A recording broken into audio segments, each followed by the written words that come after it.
ষড়যন্ত্র মোকাবেলায় আমরা এখনো সজাগ আছি, ঐক্যবদ্ধ আছি বলে জানিয়েছেন অন্তর্বর্তী সরকারের প্রধান উপদেষ্টা অধ্যাপক ডক্টর মোহাম্মদ ইউনূস। বুধবার রাজধানীর ফরেন সার্ভিস একাডেমিতে বিভিন্ন রাজনৈতিক দলের নেতাদের সঙ্গে আয়োজিত সংলাপের সমাপনী বক্তব্যে তিনি এসব কথা বলেন। প্রধান উপদেষ্টা বলেন, আমরা সেই জাতি যেই জাতি ৫ আগস্টে স্বৈরাচারী সরকারকে বিদায় করেছে, সেই জাতি এখনো সজাগ আছে, ঐক্যবদ্ধ, মজবুত আছে।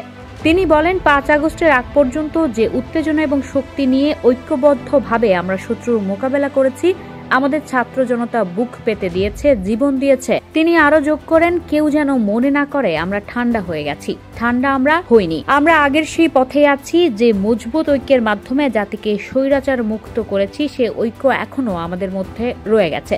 রাজনৈতিক দলগুলোর সঙ্গে একত্রে সংলাপে বসার উদ্দেশ্য নিয়ে ডক্টর ইউনূস বলেন, একসঙ্গে বসার মাধ্যমে সারা দুনিয়াকে আমরা জানিয়ে দিচ্ছি আমাদের ঐক্য মজবুত আছে।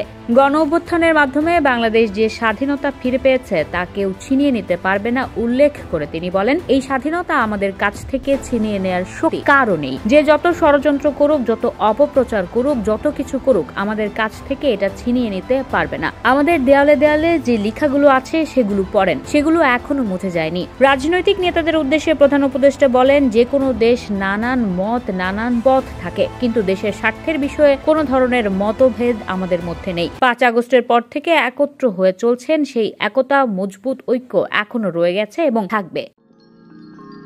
You are watching Raj TV, জাগরণে Bangladesh. Please subscribe our channel.